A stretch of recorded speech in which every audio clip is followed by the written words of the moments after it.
So breaking news, Murillo is still a doubt for the weekend. Welcome to your Forest News.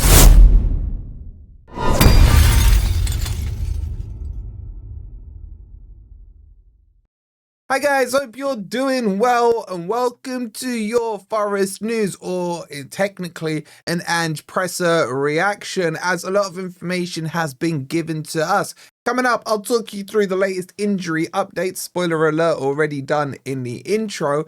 We'll talk about what he thought about some of the players and his thoughts on the Swansea game and what's going to happen in Burnley. So if you're enjoying the content, please don't forget to hit the like, subscribe. Also check out my weekend predictions over on our second channel, the Footy Network. You can scan that QR code or click on the link. Please do subscribe there. Thank you to everyone who has. We're already at like 3.5k there, so appreciate it.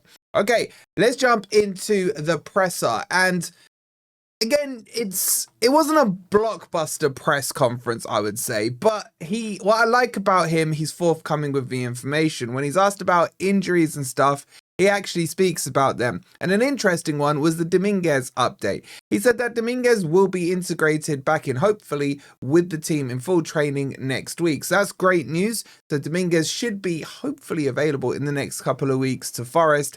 And if you remember the video I did a few weeks ago, when it comes to stats in that number 6, Domínguez is by far and away ahead of everyone else we have in the team. That's good news. It will give Ange a few more options as we get further into the Premier League season. Now, I want to start first with what he said about the Swansea game. He was asked about the Swansea game and, has that set the club back? And he said it wasn't so much that it set us back, but it was a case of, stuff to take from there to learn.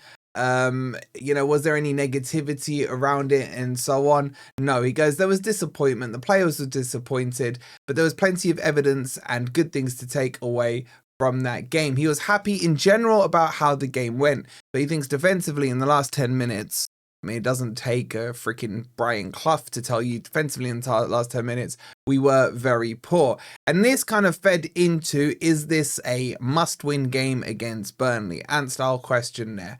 And on that one, he kind of said, not really. Let me just bring the quotes up for you.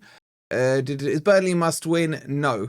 It was basically fed into a whole, because of the way you've come in, because there's negativity around you, do you feel you have to go and get a win against Burnley? And his answer to that was quite simple. He said negativity has been around him since he came to the Premier League.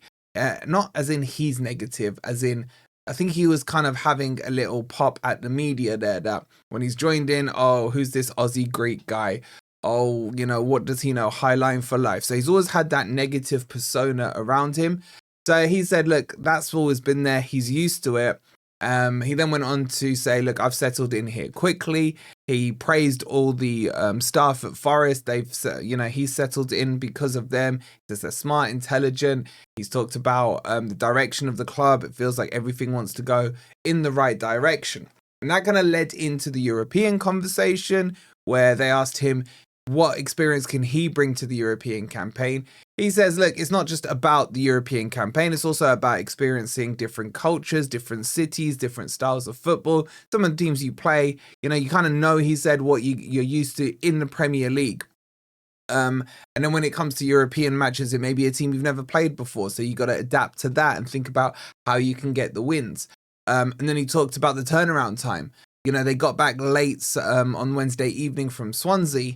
And he said 48 hours later, we basically got another game. And he made sure that the players understood that. Get used to this routine is basically what he said. We'll be playing midweek. 48 hours later, we're already going into another match. So that was on that. And then he talked about a little bit about Burnley. He praised Scott Parker. I mean, I've never seen a manager say the other manager's crap. So expected to hear that. But what's interesting is the players that trained. So you got a little insight from Ange, and this is what I like about him on what's been the program over the last kind of 48 hours build up into Burnley. Players that played on Wednesday, yesterday they were doing recovery. And while they were doing recovery, the players that didn't play, so the likes of Sells, Milenkovic, Anderson, Said even Gibbs White were out in another training session. Now, is this an insight into the team that we're going to see tomorrow? Maybe. I think we'll definitely see Sells, we'll definitely see Milenkovic, obviously we'll definitely see Anderson. And because MGW is training, I think we probably do see him start this weekend. So he talked about that a bit. And then I want to go on to the Murillo update. Now, it's interesting what he said on Murillo. He said he's still a doubt. His words were, he's still a little bit sore. We will make a late decision on him. It's nothing serious. He said he will definitely be there for Wednesday if he's not there for tomorrow against Burnley. So it's going to be one of those old school late fitness tests as it used to be in the 90s and early 2000s. If Murillo is fit, they will play him. If not, they'll hold him back till Wednesday. And that brings me to a question to you guys. Would you risk Murillo? I would guess by what he said, and it's only me speculating, Murillo's probably at 85-90% fit. Is it worth that risk? If this was a couple of weeks down the line, I'd say no. But right now, I just feel Forest need to pick up 3 points. Are Forest more likely to pick up 3 points with Murillo or without Murillo? I think the answer is most definitely with Murillo at the back. Can Forest then go to Betis and pick up 3 points without Murillo? That's another question. If Murillo plays, is there a risk that he picks up another injury? By the way, the injury is a thigh injury here. So I don't know. Well, I'm just going to trust the medical staff, Ange and everyone else to figure it out between them. I personally hope he's fit enough. I think we do need him for tomorrow. And that brings into what I was saying on Grumpy Old Reds. That's probably why we saw Jair Cunha come in on the left-hand side. So Bolly was left there. Bolly was just like the extra body, if you like. The right-hand side we know is going to be Milenkovic come the weekend. Because we saw one half of Morato on the left-hand side, and then the second half was Jair Cunha, I think Ange is just sizing him up to see if Murillo's out, who does he play? And what's interesting is when he talked about the players who made their new debut, which I'll talk about in a second, he specifically brought up Jair Cunha. He said he was very impressed with Jair Cunha on Wednesday. I don't know if that's a little indicator to see whether or not he will start ahead of Morato. If it was up to me, assuming, say, Murillo doesn't play, then I would go with Jair Cunha because I just don't trust Morato. Now, on the other players, Igor Jesus was brought up. And there's some interesting information shared there because we did have a look on against the Arsenal game. We're like, why is Igor not even on the bench? And Ange confirmed that he wasn't there because he had a niggle. Nothing serious. He had a bit of a knock. And that's why they didn't play him against Arsenal. But again, he was impressed with his performance on Wednesday. He specifically pointed out the fact that Igor Jesus was fouled on the halfway line. He didn't stay down, got up because he smelt a goal and was able to get himself up the pitch and get the finish in. So there was a lot of praise for him, a lot of praise for the other players. But in specific, he did talk about Jair Cunha, which makes me more and more convinced that if Murillo isn't fit, it will be Jair Cunha that starts. So those were the kind of main headlines from the presser. Nothing too exciting, if I'm honest with you. But as always, Ange is open to giving information. And I do like that about him. Some will say, oh, you're telling your opposition, about the plans and everything.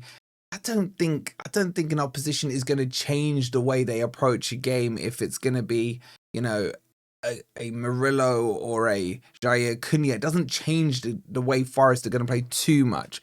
So I don't mind that he's sharing that information now. And I'm just nosy and I like to know these things. So get your thoughts in all of that. Do you think, answer this question. Would you risk Murillo? He's 90% fit come Saturday. Let me know in the comments down below. Big up to GreenXV for subscribing. Make sure you've liked. Make sure you do the same if you're new here. We'll see you on the next video. Go check out my predictions for the weekend. Come on, you Reds.